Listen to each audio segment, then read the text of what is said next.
Inhalás y exhalás suavemente. Sentís el calor de tu respiración en el pecho. Tus brazos y piernas están en calma a medida que te conectás con el sonido de tu respiración.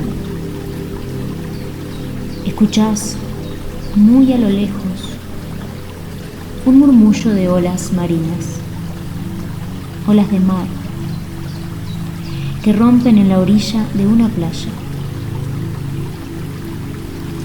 El calor del sol que te va dorando la piel. Sentís cómo su luz te rodea, cómo se expande alrededor tuyo, como pequeños diamantes. Comenzás a caminar con pasos muy lentos. Sentís como la arena cálida se mete entre tus dedos con cada paso que das. Vas sintiendo el perfume a sal que te llega desde el océano y te vas acercando a la orilla.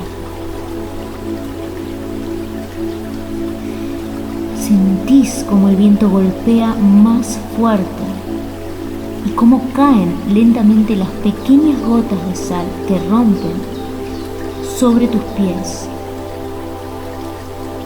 Caminás y caminás cada vez más adentro,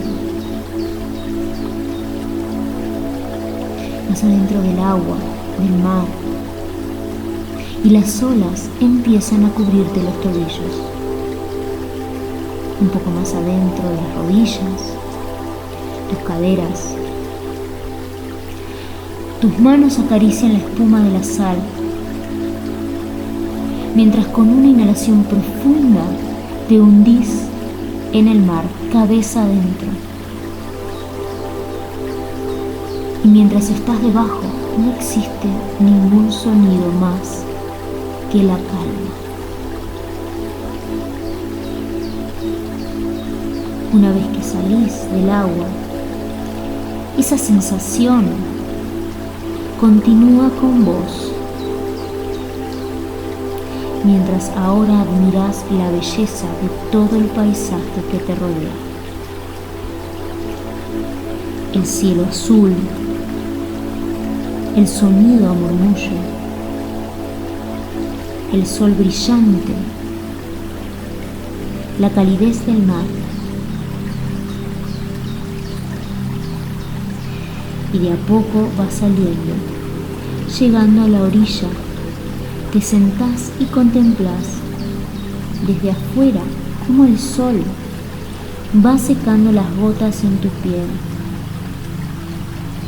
Y cerrando tus ojos, respirás cada vez más lento, más suave, llegando a tu fibra más interna, calmando cada vez más tu alma, tu corazón y tu mente.